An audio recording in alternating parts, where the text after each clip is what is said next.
quickly take this to Bhanuchandra Nagarajan as well. Karthikeya is making a very important point. He is trying to connect with the public, with the people at large, by sending out this message, which is essentially a stock taking of what he's been doing for more than a decade. Yeah, I think through these free trade agreements with close to 38 countries, and recently the two big ones with EU and US. The US one is still not concluded yet, but we are on track. What India is trying to do is to position Bharat Nirbharta in the global value chain, right? So India is growing very fast, the fastest growing large economy for a long time.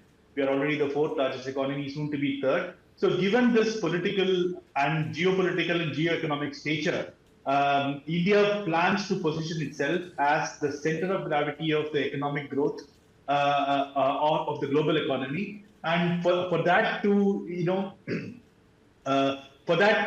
displaying your skills in trade negotiations is a very important fact, and that's what we have been doing. Another important thing is the trade scenario, the global trade scenario has changed so much. We don't operate under the WTO framework where there were concessions that can actually be extracted by the developing countries. We don't live in that era anymore. We are entering the era of protectionism, economic nationalism, and all that. So keeping that realist perspective in mind, I think there are the concessions that India is giving in terms of allowing certain agricultural products and so on and so forth is actually very tactical, because the trade deal should not be just taken alone. It's a part of the security. It's part of chips. It's part of security and all that. So I think it's a very complicated play, and I think India is doing it quite well. Okay, Karthikeya, you're talking about the opposition, and this is the Prime Minister's message to the public at large, not speaking in the Parliament. There's been, the tension has been building. You've seen what Rahul Gandhi has had to say day after day about the India-US trade deal, and the way, the backlash from the BJP, starting from Union Home Minister Amit Shah. So this is clearly a narrative war that's being fought on the US trade deal. Absolutely. Let me read out a paragraph from it's a text interview. Okay. So, which the Prime Minister has given to the PTI. So, I read a part of it, if you permit me, Krishna. Yeah, please do it. Okay. Quote unquote, these FTAs also anchor domestic reforms to external commitments. They widen export opportunities, reduce tariff disadvantages and relative to competitors, and integrate Indian firms more deeply into global value chains. They reinforce India's transition towards becoming more open, confident, globally engaged economy aligned with the long-term vision of the Viksit Bharat by 2047. Then, the Prime Minister goes on to speak on the MSMEs. Right. So, what Prime Minister is doing in this interaction is, he's saying that, this is what I have done after the rule-based order that was pulverized by the Donald Trump. And please, let me put this on record. An important thing is happening. Prime Minister is going to visit Israel. Prime Minister has put his position on Ukraine very, very clearly. Global leaders on AI are coming to India. So the Prime Minister understands what are the challenges, where the problems are when it comes to the Indian economy.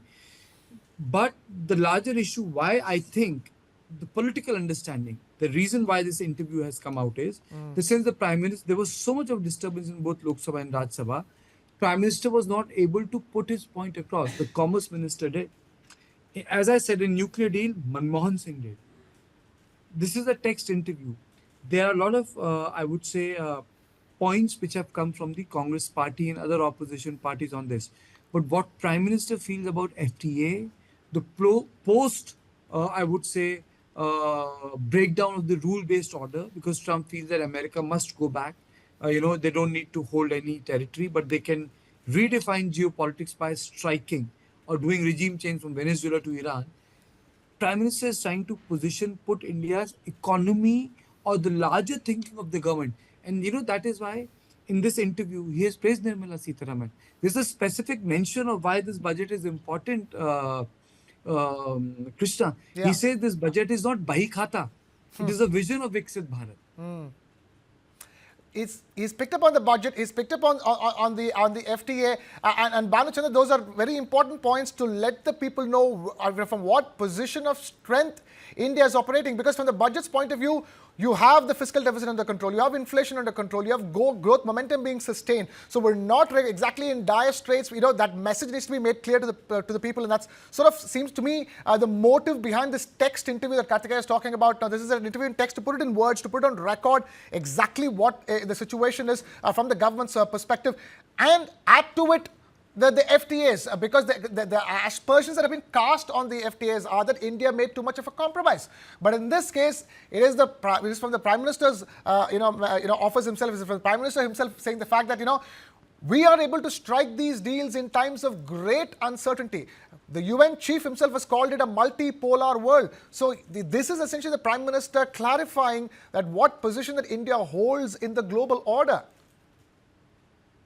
Yeah, I think India has established itself as an island of stability over the last decade or so.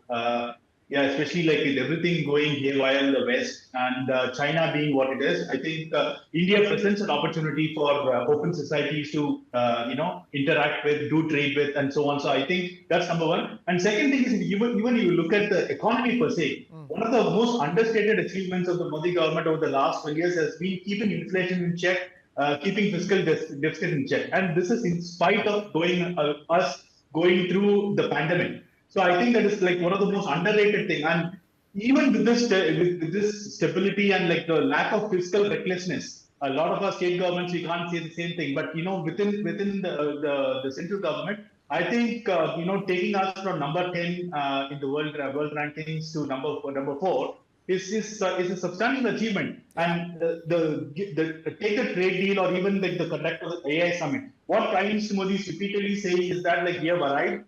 We are the center of gravity now, and also he is prodding the private sector to invest more. He's prodding the private sector to like do more capex. He says that the future is based on innovation and research, and he's actually like constantly pointing to that. So I think it's a very well-rounded speech. Kartikeya makes a point saying that he's sort of bypassing parliament and all, but he spoke in Rajya Sabha. He spoke in Rajya Sabha, but we know what happened in the Lok Sabha. But hopefully he'll have a chance to answer during the next few weeks.